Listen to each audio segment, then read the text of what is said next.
राजा की गुल्लक। वीराना नाम का एक राज्य था जहाँ विक्रांत नाम का राजा अपने राज्य में रहता था। विक्रांत बहुत खुदगर्ज था। वो हमेशा स्वयं के बारे में ही सोचा करता और अपने मन के मुताबिक हर ख्वाहिश पूरी करता था।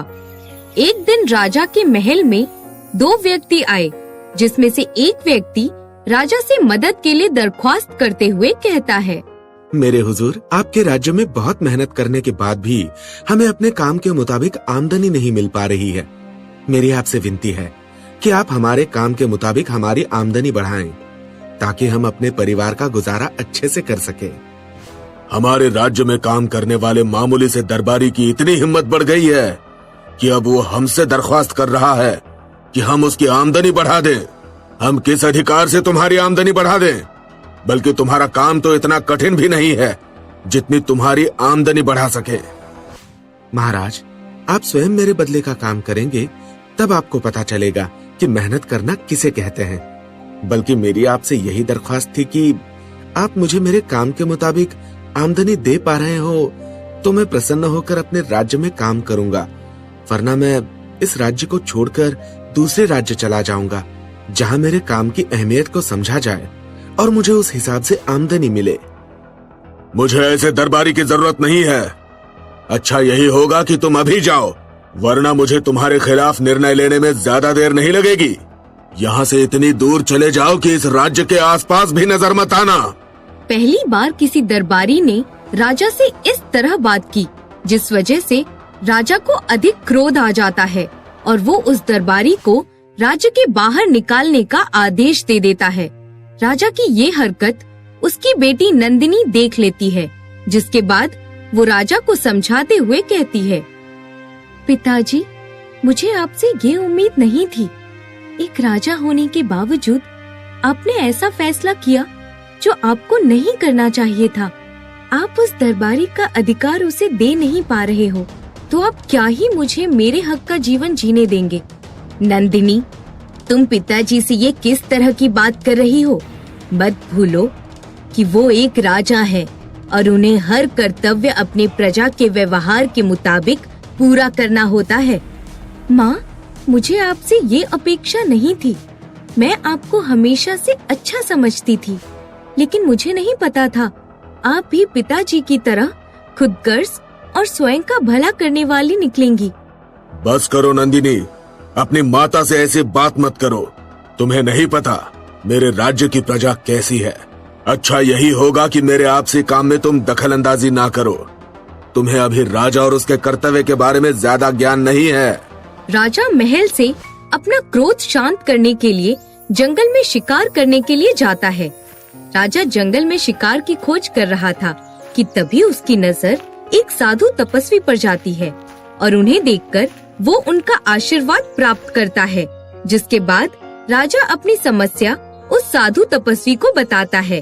उसकी बात सुनकर साधु तपस्वी उससे कहते हैं, महाराज, इसमें उसकी कोई गलती नहीं थी, बल्कि उसने तो अपनी बात आपके सामने रखी ताकि आप उसके काम के मुताबिक उसे मेहनत का वेतन दे सके। किंतु आपने एक राजा की तरह इंसाफ नहीं किया, बल्कि एक दुष्ट व्यक्ति की तरह उस सेवक के साथ गलत किया। साधु तपस्वी जी, उस दरबारी का काम इतना कठिन नहीं था जो मैं उसको उसके काम की ज्यादा आमदनी देता। वो तो एक कलाकार था जो हर तरह के कलाकृतियां, जैसे मिट्टी से मूर्ति बनाना और लकड़ियों से बेल, फूल, पत्ते तैयार करना, बस ऐसा ही काम करता था। मेरे हुजूर, कार्य कितना भी छोटा क्यों ना हो, लेकिन मेहनत अधिक से अधिक लगती है और उसे तो अपने काम में हर एक छोटी छोटी बारीकी पर ध्यान देने की आवश्यकता थी। फिर भी वो अपना कार्य समय पर पूर्ण करता था। वो साधु तपस्वी की ऐसी बात सुनकर राजा को अपनी गलती का पछतावा होता है, जिसका समाधान करने के लिए वो साधु तपस्वी से उसका हल मांगता है ताकि राज्य की प्रजा उससे खुश रह सके। एक हल है महाराज। आपकी इस गलती का भुगतान आपके लिए थोड़ा सा मुश्किल होगा, किंतु आपको बताना जरूरी है, और ये हल ये है कि आपको सोने के सिक्कों से एक गुल्लक भरना है। ये तो मेरे लिए बहुत आसान हल है। मैं अपने राज्य की तिजोरी में से एक गुल्लक के बदले हजारों गुल्लक भर सकता हूँ। नहीं महाराज, आपको आपकी सारी सुविधाएं छोड़कर एक आम व्यक्ति की तरह दूसरे राज्य में जाकर प्रजा के साथ वो काम करना होगा जो वो करते हैं, और मेहनत करके आपको एक गुल्लक सोने के सिक्कों से भरना है। साधु तपस्वी की बात राजा मान लेता है और अपने महल आकर पत्नी और बेटी को सभी बात बताता है, जिसके बाद पत्नी फिर से राजा को भड़काते हुए कहती है, मेरे हुजूर, आपको इतना कठिन परिश्रम करने की क्या आवश्यकता है? आप क्यों साधु तपस्वी के कहने पर अपने इस सुकून शांति वाले राज्य को छोड़कर आम व्यक्ति की तरह अपना जीवन बिताना चाह रहे हैं? नहीं प्रमीला, अभी मेरे राज्य की प्रजा प्रसन्न नहीं है। दिन प्रतिदिन मेरे राज्य का हाल बहुत खराब होता जा रहा है। मुझे इसका हल जल्द से जल्द निकालना ही होगा। आखिर मैं भी तो देखूं, इतनी कम मेहनत करने के बाद भी प्रजा किस अधिकार से मुझे अपनी आमदनी बढ़ाने को कह रही है। मुझे इसका हल निकालना ही होगा। पिताजी, आपका किया गया फैसला बिल्कुल सही है और मैं आपकी इस फैसले में आपके साथ हूँ। मुझे भी आपके साथ लेकर चलिए ना। मैं भी एक आम सी जिंदगी जीना चाहती हूँ। मुझे वैसे भी इन महल की चार दीवारी के अंदर अकेला और खालीपन महसूस होता है। महाराज, दरबारी जाते हैं तो चले जाने दीजिए, हमारे लिए और भी अच्छा है। कम से कम हमारे राज्य से दरबारी की संख्या तो कम हो जाएगी और हमें किसी चिंता का तनाव भी नहीं रहेगा। प्रमीला, मुझे तुम्हारी सलाह नहीं चाहिए।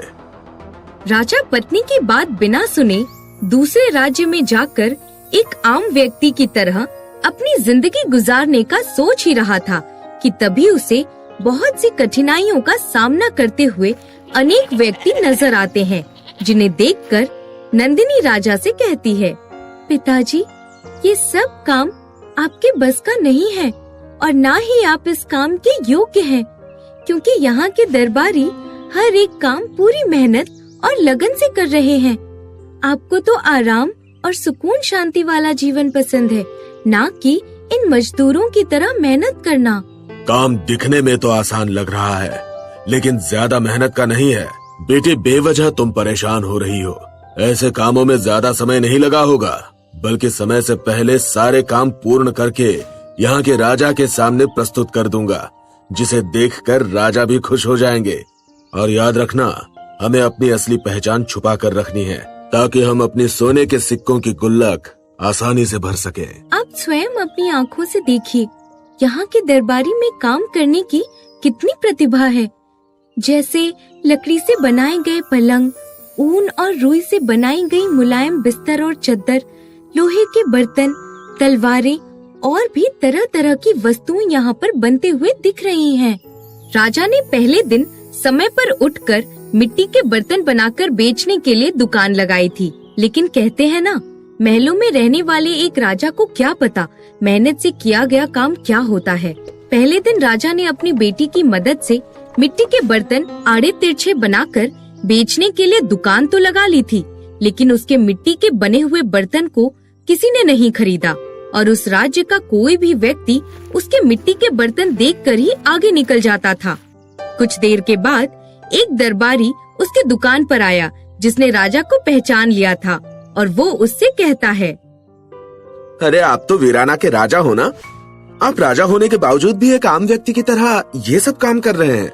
आप तो सारी सुविधाएं छोड़कर यहाँ पर एक मजदूर की तरह मजदूरी करके अपना गुजारा कर रहे हैं। मैंने आपके राज्य के कुछ दरबारियों से सुना था कि आप बहुत ही कठोर और निर्दयी हैं। देखिए, आपने मेरे बारे में जो भी सुना वो सब गलत है। मुझे एक आम व्यक्ति की तरह अपनी जिंदगी बितानी थी और दरबारियों की तरह रोजाना होने वाले काम की अहमियत को समझना था, और वही जानने के लिए मैं ये मिट्टी से बने बर्तन बेच रहा हूँ। आप इस राज्य के राजा तो नहीं हैं, लेकिन एक आम व्यक्ति की तरह मैं आपसे बात तो कर ही सकता हूँ। आपको पता है, इस राज्य के तौर तरीके बाकी राज्यों से बहुत अलग हैं, क्योंकि यहाँ पर हर एक दरबारी अपनी मेहनत की आमदनी स्वयं अपने मेहनत से काम करके और स्वयं के पास ही रखता है। फिर चाहे वो कितनी भी आमदनी कमा ले, हमारे राजा को उससे कोई एतराज नहीं होता है। उस व्यक्ति की बात सुनकर राजा को उस राज्य के नियम बहुत अच्छे लगते हैं, जिसके बाद राजा पूरा दिन मिट्टी को छानता है और रात तक मिट्टी को मुलायम करने में मेहनत करता है, ताकि मिट्टी के बर्तन आसानी से और अच्छे बन सके। नंदिनी राजा को हौसला देते हुए कहती है, पिताजी, आप बिल्कुल भी चिंता मत कीजिए, हम इन कठिनाइयों को भी जल्द से जल्द पार कर लेंगे। मुझे आप पर और आपकी मेहनत पर पूरा भरोसा है। बेटी, मुझे ऐसा लग रहा है कि मैंने उस दरबारी को अपने राज्य से बाहर निकालने का गलत फैसला किया था।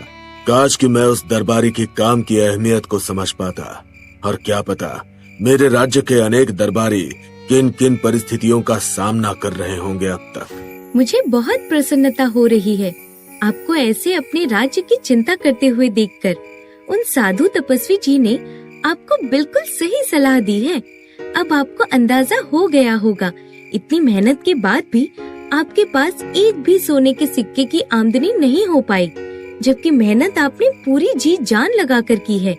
लेकिन आप अभी निराश मत होइए, मैं हमेशा आपके साथ रहूंगी पिताजी, चाहे आप राजा रहो या आम व्यक्ति। नंदिनी, मैं बहुत भाग्यशाली हूँ जो मुझे तुम जैसी बेटी मिली, जो सही और गलत का फैसला कर सके। मेरे मरने के बाद ये राज्य और यहाँ की प्रजा मैं तुम्हें सौंप कर जाऊंगा, क्योंकि तुम इस अधिकार के योग्य हो। बहुत कठिनाई के बाद राजा ने मिट्टी से सुंदर और आकर्षित दिखने वाले बर्तन तैयार किए और उसे बाजार में हर बार की तरह बेचने लगा। बहुत देर बीत जाने के बाद एक दरबारी ने उसे एक बड़े मिट्टी के घड़े के बदले में 2 सोने के सिक्के दिए, जिसे देखकर राजा रोने लगा और खुद से कहने लगा, दिन भर कड़ी धूप में मेहनत करने के बावजूद मुझे सिर्फ बदले में 2 ही सोने के सिक्के मिले, जबकि मेरा काम इतना कठिन था। राजा को अब समझ आ गया था कि अधिक मेहनत करने के बावजूद भी प्रजा को वो हक नहीं मिल पा रहा था जिसके वो हकदार थे।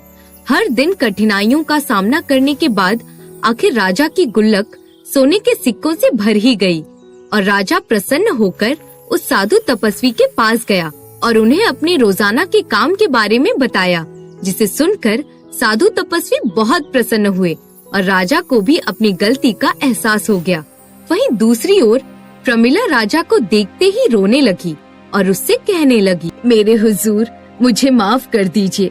मैं आपकी भावनाओं को और आपके किए गए हर फैसले में जहर घोलती गई और हर बार आपको गलत फैसला करने पर मजबूर करती गई।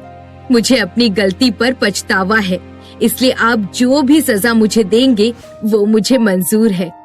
नहीं प्रमिला, गलती तुम्हारी अकेली की नहीं है, बल्कि तुम्हारी इस गलती में मैं भी बराबरी का भागीदार हूँ, जिसने तुम्हारे हर एक गलत फैसले पर तुम्हारा साथ दिया। तुम्हें पता है साधु तपस्वी जी ने आखिर मुझे सोने के सिक्कों से गुल्लक भरने के लिए क्यों कहा था? ताकि मुझे अपनी गलती का एहसास हो सके और मैं दूसरों के काम की अहमियत को जान सकूं। साधु तपस्वी के उक्त विचारों के बाद राजा ने अपनी गलती को समझा और दरबारी के साथ न्यायपूर्ण व्यवहार करने का निर्णय लिया।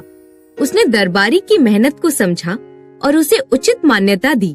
इसके बाद राजा ने अपने राज्य में न्याय और समानता की महत्वपूर्णता को स्थापित किया।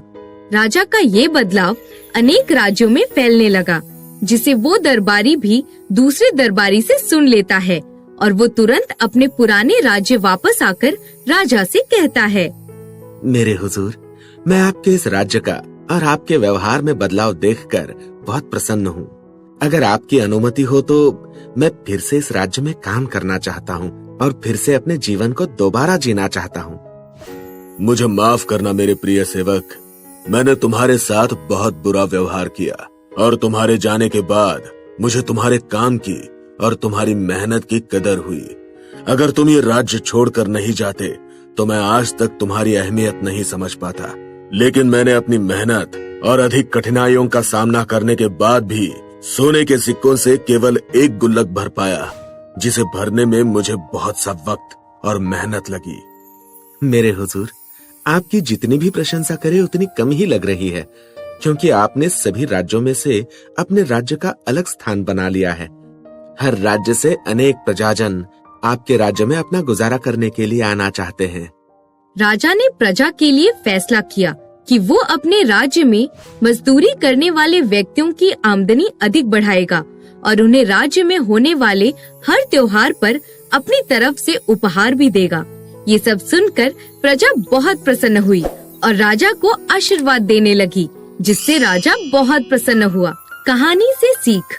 हमें इस कहानी से ये सीख मिलती है कि हमें कभी दूसरे के कार्य को छोटा नहीं समझना चाहिए। हर किसी कार्य को मेहनत से ही किया जाना चाहिए। हमें सबकी मेहनत की कदर करनी चाहिए।